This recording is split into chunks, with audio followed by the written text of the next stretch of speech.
Sud Radio, le débat de la semaine. Va-t-on vers un quinquennat de grèves et de manifestations? C'est la question qu'on vous pose sur le Twitter de Sud Radio. Pour l'instant, vous répondez oui. C'est un peu gênant ce chiffre. À 96% d'entre vous sur le Twitter de Sud Radio, continuez à voter, à commenter. Vous pouvez aussi nous appeler. Tiens, est-ce que vous allez manifester aujourd'hui quelque part en France? 150 rassemblements à peu près sont prévus dans toute la France à l'appel de plusieurs syndicats, dont évidemment l'inévitable CGT. Bonjour à vous, Céline Verzelletti. Bonjour. Secrétaire confédérale de la CGT. Nous sommes également en direct sur Sud Radio avec Jérôme Dubus. Bonjour à vous. Bonjour. Membre de la République En Marche. Jérôme Dubus, c'est la première fois, dans l'histoire de la Ve République, c'est presque anecdotique, mais il faut le souligner, que le 1er mai arrive après le second tour de l'élection présidentielle. Du coup, on a des manifestations syndicales éminemment politiques. Est-ce que vous vous attendez à une multiplication des troisièmes tours sociaux, Jérôme Dubus?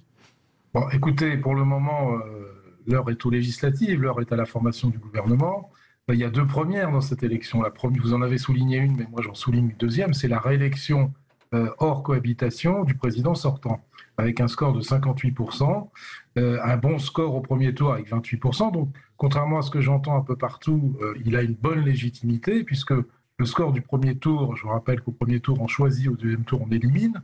Donc je laisse de côté le score du second tour, mais le score du premier tour, il est 4 points au-dessus du score d'Emmanuel Macron de 2017. Personne ne dit le contraire. D'ailleurs, c'était la première fois depuis 1988 qu'un président améliorait son score au premier tour d'une élection à l'autre. Ceci dit, les manifestations sont prévues et sont nombreuses. Quels sont les mots d'ordre aujourd'hui, Céline Verzelletti ?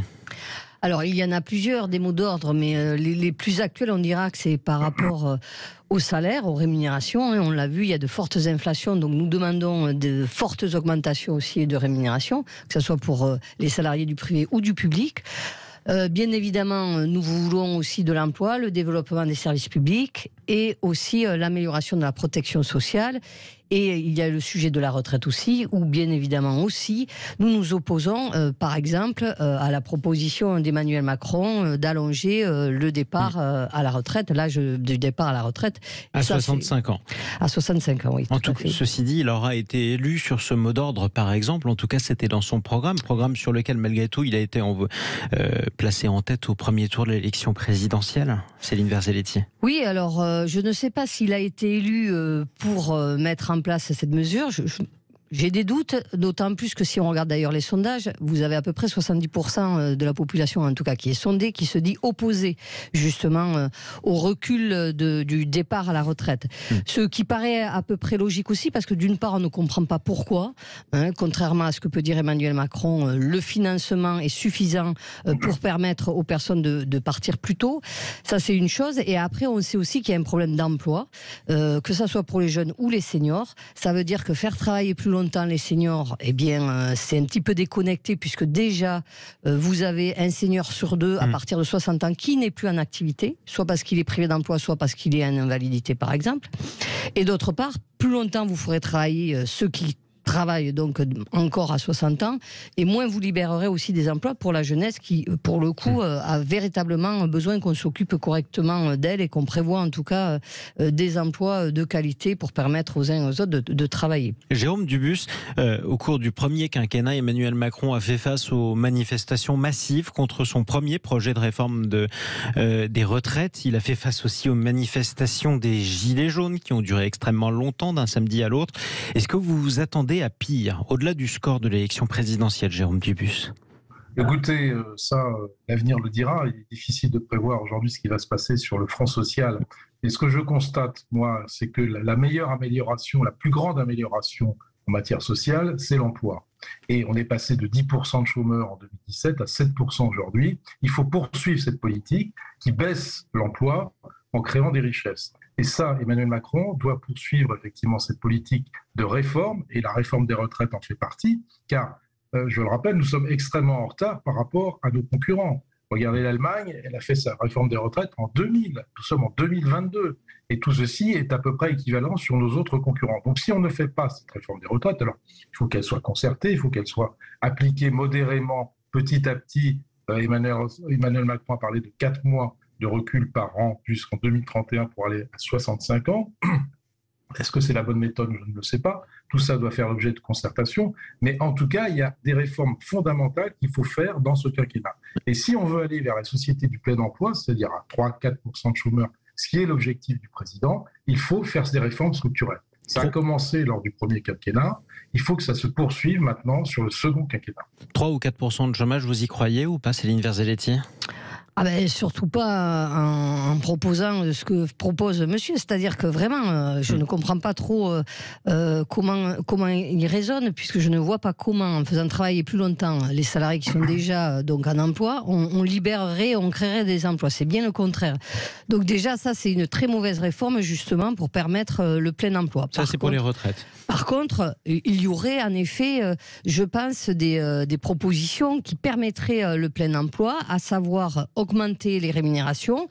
Et aujourd'hui, c'est bien d'actualité puisqu'il y a une forte inflation et que de plus en plus de salariés n'arrivent pas à boucler les fins de mois. En quoi augmenter les salaires ou les traitements permet le plein emploi ? Eh bien parce que forcément, si vous augmentez les rémunérations des salariés, ils ont plus de pouvoir d'achat, ça veut dire qu'ils peuvent consommer et ça relance la consommation et donc ça remplit, on va dire, les cahiers de commandes, des carnets de commandes des entreprises privées, par exemple. Donc forcément, ça permet aussi donc de relancer la production. Donc ça, c'est une chose. Après, ça permet aussi... La production étrangère, parce que nous importons énormément de choses. Et donc, si vous relancez le pouvoir d'achat, vous voyez bien que c'est la dégradation de la balance commerciale, puisque nous sommes aujourd'hui à 90 milliards d'euros de déficit par an. Ce qui est un record, d'ailleurs. La plupart des produits qui sont achetés par les Français, malheureusement, parce que notre appareil industriel et productif a été saccagé pendant un certain nombre d'années, ce n'est plus le cas actuellement, mais il faut bien avoir conscience que la relance par le pouvoir d'achat que vous proposez va profiter à la production étrangère. En fait, pas que, il y a quand même beaucoup de petits... Non, il y a encore beaucoup de petits commerces, par exemple, il ne faut pas oublier les commerçants. Il y a énormément aussi de TPE et de PME qui produisent ici. Oui, mais il n'a pas dit qu'il n'y en avait pas, qu'on produisait rien en France. Il dit juste, et ça a déjà été constaté dans le passé, par exemple dans les années 80, que lorsqu'on augmente le pouvoir d'achat, la consommation se porte parfois sur les produits d'importation, le made in China, ou dans les années 80, les magnétoscopes japonais. Oui, mais alors après, de toute manière, c'est ce qu'on demande aussi. Oui, non, mais après, on peut pas... Ça, c'est un argument, à mon avis, qui ne vaut pas, parce que d'une part, il faut comprendre qu'aujourd'hui, il y a, c'est ce que je disais, une grande partie de la population qui n'arrive pas à boucler les fins de mois, quand même. Ça, il faut le prendre en compte, parce que vous avez vu là, avec l'inflation, il y a un relèvement du SMIC qui est automatique, et ça c'est lié à des mesures qui sont donc prévues dans le Code du travail. Et d'ailleurs le gouvernement continue à refuser de donner un coup de pouce supplémentaire pour le SMIC, parce que quand vous vivez avec 1200, 1300 euros par mois, monsieur, je vous assure que vous avez des difficultés à finir. 145 euros brut par mois. Oui, mais on voit bien qu'il y a des difficultés avec l'augmentation de l'énergie, avec l'augmentation de l'électricité. Jamais été faite depuis des années et des années. La réponse de Jérôme Dubus. Vous ne pouvez pas dire qu'il n'y a pas d'augmentation du pouvoir d'achat. Augmentation prévue aussi sur le point d'indice, Jérôme Dubus, des fonctionnaires. Ça, on attend. Jérôme Dubus, ça a été promesse présidentielle. Ça a été promis par le candidat Macron et ça sera respecté par le président Macron, ça, il n'y a aucun souci. Mais je voudrais dire qu'aujourd'hui, le SMIC, au 1er mai, ce matin, augmente de 2,6%. Vous pouvez regarder toutes les statistiques des années précédentes. C'est un effet sans précédent de l'augmentation du SMIC qui passe à 1 645 euros brut par mois. Alors, on peut considérer que c'est insuffisant. J'entends bien votre discours sur les fins de mois difficiles et sur le pouvoir d'achat. Mais malgré la crise des Gilets jaunes, qui a secoué notre société, malgré la pandémie qui a secoué sérieusement notre société, le pouvoir d'achat global n'a pas reculé. Nous sommes le seul pays européen à l'avoir fait. Non mais, juste, j'aimerais rétablir une vérité. Là, c'est pas le gouvernement qui décide d'augmenter le SMIC, c'est ce que je disais, c'est prévu dans le Code du travail, c'est automatique lorsque l'inflation est au-dessus des 2%.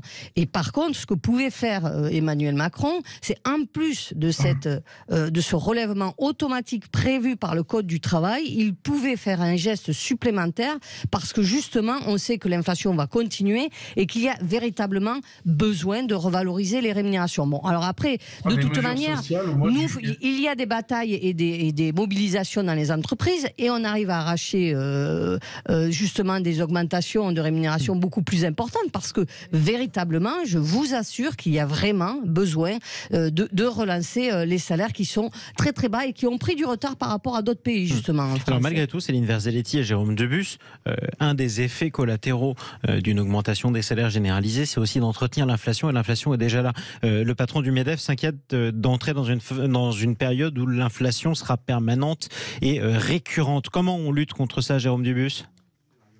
Il y a un phénomène mondial d'augmentation des matières premières. Il y a le problème de l'Ukraine qui pèse aussi sur l'inflation, puisque les économies mondiales vont ralentir. Vous avez vu les prévisions ça, c'est le constat. de FMI. On était à une tendance de 4,5%. On sera sûrement moins que ça, peut-être 3,5%. En tout cas, un point et demi de moins vraisemblablement sur l'année 2022.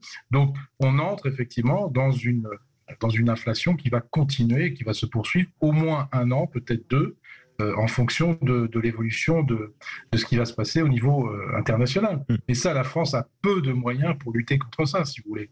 Il faudrait qu'on bloque les prix. Alors, c'est une des propositions de M. Mélenchon. Je m'inscris contre cette affaire de blocage des prix parce que c'est artificiel. Et je vois que le PS, effectivement, politiquement, a embrayé le pas sur ce blocage des prix. Ça n'a aucun effet, c'est artificiel et ça bloque l'économie. Et c'est pourquoi, en tout cas, vous êtes opposé à cette mesure de blocage des prix. Comment on fait pour lutter contre l'inflation, de votre point de vue, Céline Verzelletti ? Eh bien, je vais insister. Il y a les augmentations de rémunération, bien évidemment. Après, on peut baisser les taxes et la TVA au moins sur les produits de première nécessité, parce que c'est la taxe la plus injuste, puisque quelle que soit sa rémunération et sa richesse, on paye la même taxe. Donc, baisser les taxes aussi des produits de première nécessité qui sont importants, bien évidemment, pour la vie quotidienne de toutes et de tous. Et le message sera passé. Merci à tous les deux d'être intervenus en ce jour férié. Fête du travail et des travailleurs, 1er mai sur Sud Radio. On posait cette question, est-ce qu'on se dirige vers un quinquennat de grève et de manifestations ? Réponse massive du oui, plus de 90% d'entre vous sur le Twitter de Sud Radio. Merci Céline Verzelletti, secrétaire confédérale de la CGT. Vous manifestez où et à quelle heure, vous ?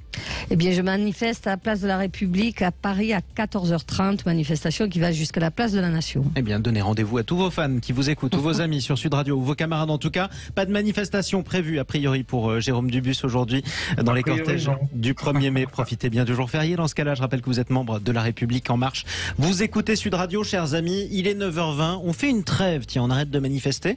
On arrête aussi la politique. On va s'occuper de votre intérieur, de votre maison, de votre jardin dans quelques instants.